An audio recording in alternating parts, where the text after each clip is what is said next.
Goeiemiddag. Hierdie week het 'n Apache attack helikopter gecrash hier in Texas.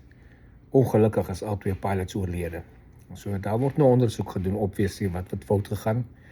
Iets gebreek op die helikopter, was dit pilot error of wat ook al. Hulle sal dit nou oor 'n tydperk van 'n paar maande uitfigure. En intussen is al die Apaches geground vir training vlugte vir die volgende week of so, net om seker te maak daar was nie iets wat miskien met al die ander helikopters ook sal gebeur nie. Dis standaard, dit gebeur enige tyd as 'n vliegtuig crash. Dan ground hulle die hele vloot. Maar ek het 'n interessante vraag gekry. Iemand vra vir my, en dit is nog 'n paar keer gevra. Het Apache dan nie uitskietstoele in nie?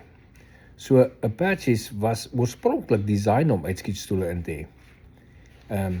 Vir die 2 pilots in die Apache. Nou hoe dit werk is, as jy die ejection lever trek, daar's 'n delay op die ejection, dan staan klein charges wat die propellers afskiet, en apart, weet, een vir een. Nou nie gelyktydig, maar hulle separate van mekaar af. So met die centrifugal force, dan vlieg hulle mos net weg van jou af. Dan is daar niks bo jou, en dan skiet jy normaal uit soos 'n fighter jet. En, wel, ophuidiglik, dit word gebruik in die Russiese helikopters, in die Ka-50 en die Ka-52. Maar daar's toe bepaal die hoogte wat die Apache op operate, wat baie laag bo in die grond is, tussen eie troepe om ground support te gee, is die probleem groter dat die propellers wat jy loskiet, jou eie troepe gaan tref en dood gaan maak, as wat die helikopter val van 'n sekere hoogte af.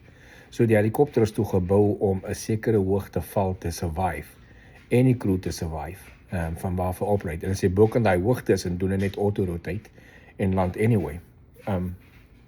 So daarom is daar nie uitskietstoele op die Apache gesit nie. Daar was even selfs denke daarin op die Rooivalk, as ek reg onthou. Maar oor die jare, as jy kyk, die uitskietstoel is die eerste keer gebruik in die Tweede Wêreldoorlog. Een van die mees bekendste uitskietstoele in die wêreld is die Martin Baker stoel. En oor die jare, die lugmag, SA lugmag is nou al, 126 jaar oud. En selfs die SA lugmag het baie van hulle gebruik van die Martin Bakers. Net 'n interessante lys wat ek opgetrek het. Die eerste uitskietstoele in ejections in Suid-Afrika was uit Cybers uit, maar dit was met NIA stoele gewees. Daar was 12 van hulle. Buccaneers, 6 Buccaneers, met ander woorde 12 ejections, daar's 12 2 seats in die Buccaneer. Mirage 3's, hulle het 11 keer Martin Baker gebruik. Mirage F1, 11 keer, so daar's 22 tussen die Mirage 3's en die Mirage F1's. Cheetahs het 6 keer Martin Baker stoele gebruik. Impalas, 69 van hulle is uit Impalas uitgeskiet. En dan die kookblikkies, PC-7's, 5 van hulle sover. So dit is al die ejections. Nou kyk al die getal van ejections en sien hoeveel van, en die meeste van hulle die pilot survive, en hoeveel van hulle uitskiet, hoeveel van die stoele, hoeveel vlieëniers is gered deur 'n uitskietstoel. Ongelukkig was daar ander vliegtuig ongelukke ook waarvan die pilots nie kon uitskiet nie. So, en is nie opgeteken as 'n ejection nie. En ongelukkig was daar ejections wat op 'n sekere hoogte te laag was, of op 'n sekere angle was, wat die stoel nie, die parachute nie opgemaak het nie, en die pilot anyway oorlede is. Maar as jy vat, wêreldwyd, net vir Martin Baker stoele, is daar oor die 7700 keer al gebruik tussen in die laaste 6 dekades van wat hulle Martin Bakers gebruik, bietjie meer as 6 dekades al.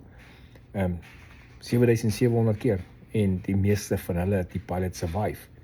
So is 'n baie goeie ding om te hê as 'n ejection seat.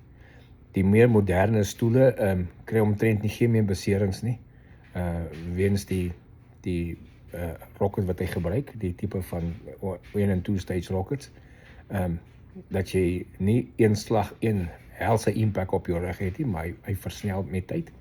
En hulle het ook obviously al lank al nou die 0-0 stoel, dat jy kan stilstaan op die grond en glad nie vorentoe beweeg nie, en eject, en jy sal steeds veilig oopmaak. Dit het nie met die eerste stoele gebeur nie, met die ou stoele nie.